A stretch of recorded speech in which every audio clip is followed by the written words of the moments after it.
je suis Nora Martin, une étincelle de Montpellier, et qui vient donner ce témoignage de vie, de lumière, à travers cette bougie qui va alimenter la vie, la vraie vie des femmes. Et ces réunions comme aujourd'hui de ruban de l'espoir, ce ruban de l'espoir, c'est vraiment un ruban de l'infini. C'est la naissance et la renaissance des femmes. Parce que quand on est confronté à cet accident de vie, de parcours comme c'est le cancer, et bien pour nous, et pour moi, c'est une chose que j'ai expérimentée. Je suis renée, j'ai eu la vie deux fois, à deux fois de ce parcours, de cet accident. Et je pense que la femme, elle donne la vie, et la femme, elle a le droit de se redonner la vie. Voilà, bonjour, alors je suis Orchidée, je suis étincelle depuis 5 ans, je crois, ou 4 ans. Donc je vais régulièrement à Étincelle, c'est un centre extraordinaire qui devrait exister partout. C'est vraiment, et je pense que peut-être que le ruban de l'espoir fera qu'il y ait des étincelles ailleurs qu'à Montpellier, mais bon, on a la chance d'être à Montpellier. Et voilà, comme dit, je pense que j'aurais dit comme Nora. Donc c'est vraiment, on voit la vie autrement, on voit la vie autrement, on voit la vie en rose, et on sourit et on rit beaucoup. On oublie la maladie. Quand on te, enfin, je sais pas comment vas-tu, je dis je vais bien, je me sens pas malade du tout. Et quand on va à Étincelle, on se sent pas du tout malade, on est là, on fait des activités sportives, on fait la cuisine, on rit et c'est vraiment extraordinaire. On se sent pas du tout malade du cancer. Pardon. Est-ce que vous pensez que le milieu associatif comme Étincelle aide à la guérison? Ah oui, absolument. Alors là, absolument, j'en suis convaincue parce que si on ne va pas par exemple dans une maison comme Étincelle, on va rester chez soi et puis on va finir par déprimer, on ne marchera pas, on ne va rien faire. Là en allant à Étincelle, on fait de la gymnastique. Qu'on ne fait pas quand on est seul à la maison. Donc 2 ou 3 fois par semaine, on fait de la gymnastique. On a des soins de visage qu'on ne pourrait pas faire parce que financièrement ce ne serait pas possible.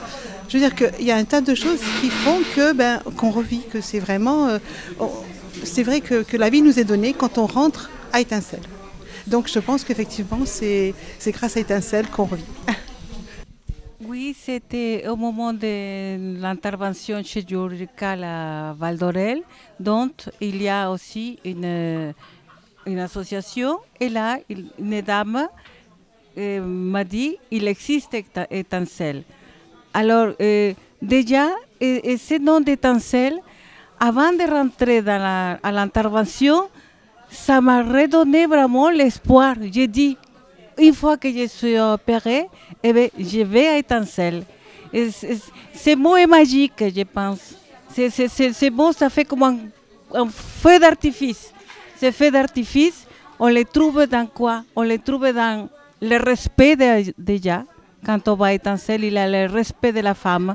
Chacune est une personnalité différente. Il y a les approches de tous les bénévoles, mais de ces bénévolats du cœur. Vous savez, celle qui ne prend pas notion du temps. Le temps, c'est la guérison de la personne, de la femme, et c'est ce cadeau qui peut nous faire de femme à femme. Voyez? Alors, pour moi, je remercie. C'est une chance d'avoir rencontré Betty. C'est une chance de voir des femmes comme ça qui se battent pour les autres femmes. Parce que c'est vrai, on ne peut pas avoir toujours le titre de malade.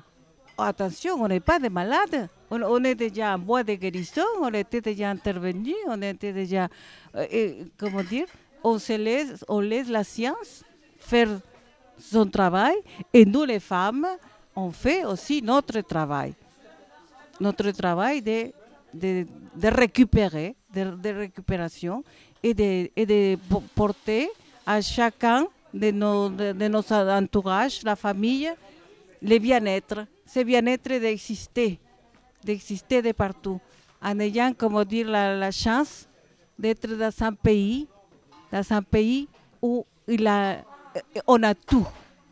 On a tout. On a qu'à demander. Et alors, qu'est-ce qu'on a à offrir? Le respect de l'autre et à être en meilleure et bonne santé.